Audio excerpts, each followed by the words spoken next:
Well, good morning. Thank you for joining us for KBOI 2 News Midday. I'm Brian Moore, and let's get right to your top 11 stories at 11. Police spent the night investigating a police-involved shooting on the Boise Bench. It happened just before midnight at the intersection of Rose Hill and Peasley. Now, this was the scene as police closed off Rose Hill from Vista all the way to Shoshone, scouring for evidence.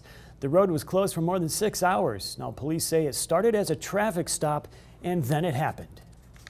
One individual fled the vehicle at that location, and after a short foot pursuit, officers were engaged in a shooting on Peasley. Police tell us the man who fled is now in the hospital with unknown injuries. No officers were hurt. The investigation now being led by the Critical Incident Task Force along with Idaho State Police. Well, black parents in a South Carolina school district are calling for a federal investigation into an incident yesterday in a high school classroom. A sheriff's deputy was seen on video tossing a female student from her desk and dragging her across the room. Officials say it happened after the student refused the deputy's orders to leave the classroom for being disruptive. You'll hear from the sheriff's office and students who were there in that classroom later in this newscast. And we're learning more about the woman charged with Sunday morning's murder in Nampa. Police say Kayla Teton beat her roommate to death with a metal pipe. It happened at the Port of Hope Drug Rehab Home. It's a voluntary rehabilitation facility for people struggling with addiction and a transition home for people who've recently been released from prison. One neighbor says he had no idea what Port of Hope actually is. All it says is Port of Hope. I just don't, maybe it just says drug rehab or something because, you know, they're kind of closed doors about everything that they do over there. And I figured it was part of the day care and behind it. Kayla Teton is charged with first-degree murder. Conservative Republicans in the House concede that there's not much they can do to stop a 2-year budget deal that was agreed to by congressional leaders and the White House. In his final days as Speaker, John Boehner is trying to get the measure approved in order to avoid a debt crisis next week, along with a government shutdown in December. One Republican critic is accusing Boehner of being in league with the Democrats. And there's a new poll out today that shows Dr. Ben Carson is out in front of Donald Trump in a nationwide poll. It's the first time Trump has fallen behind. We will take a close look at that poll and hear from the candidates to see what they think about all this in just a few moments. Outdoor retailer REI has announced it will be closed on Black Friday.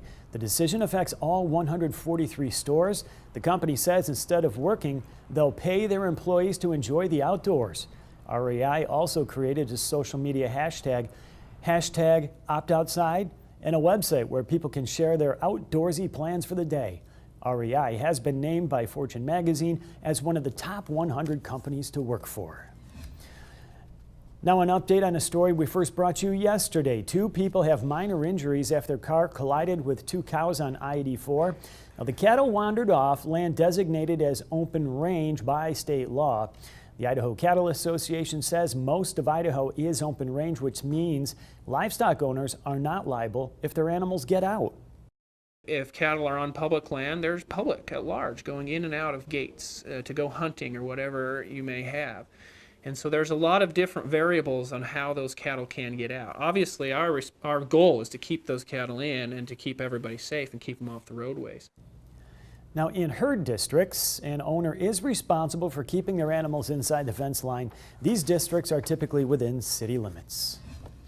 The San Francisco Board of Supervisors is voting today on an ordinance requiring video recordings of all gun and ammunition sales, footage that could later be used in criminal investigations. The proposal has caused San Francisco's only gun shop to announce that it will close for good rather than subject customers to any surveillance requirements.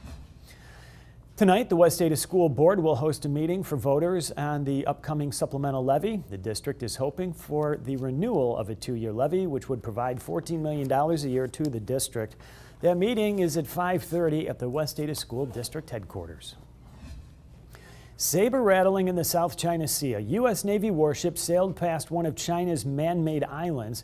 China claims sovereignty to the water around it. Now that is a 12-mile radius for natural islands. The U.S. claims the artificial structures are simply military outposts. China claims the move has damaged U.S.-China relations and is threatening regional peace. And there will be a groundbreaking ceremony for the new library at Bound Crossing tomorrow morning. The new library branch will be located between Park Center Boulevard and Boise Avenue. In addition to books, you'll find computers and internet access, study spaces, and special programs for folks. The city expects to open that new library in December of 2016.